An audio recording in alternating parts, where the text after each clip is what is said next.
Good afternoon, colleagues. I'd like to begin as usual just with a little reminder of the social distancing measures that are in place throughout the campus and just be careful when leaving the chamber in particular. Our first item of business today is time for reflection, and our time for reflection leader is the Pastor Peter Anderson from Destiny Church in Edinburgh. Pastor Anderson. Presiding officer and members of the Scottish Parliament, for me it is a privilege to speak to you this afternoon. 22 years ago, while working as an architect in the city, my wife and I started a church in our living room.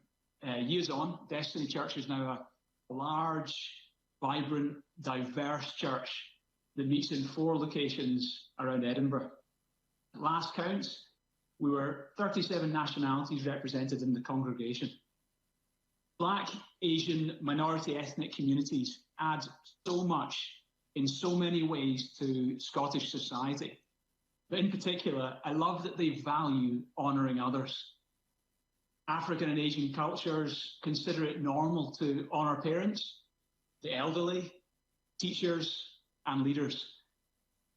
In contrast, in Scotland, we're often faced with a negative culture of dishonour.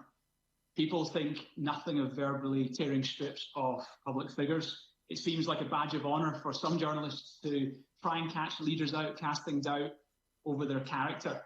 And many of you on social media will know all too well the impact an aggressive comment or reply can have. It really cuts deep. It seems to me that we need some of that culture of honour that our Black and Asian friends embody so well. We all believe it's right to show value and honour. But what is that conviction based on? For me, honour is more than a nice ideal.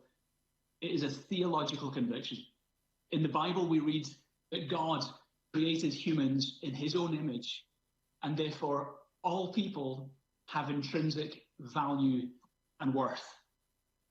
Foundational to Martin Luther King Jr.'s pursuit of justice in his generation was that same conviction. He said that every person, from the treble white to the bass black, is significant in God's keyboard, precisely because every person is made in the image of God. 2,000 years ago, God demonstrated in the most remarkable way the value he places on us. Jesus' life, sacrificial death, and resurrection is the infinite worth he places on human beings like you and I. Both the story of creation and the story of redemption tells us that we're honoured and valued. It gives us a basis for how we can interact and with honour, even towards those we sometimes disagree with.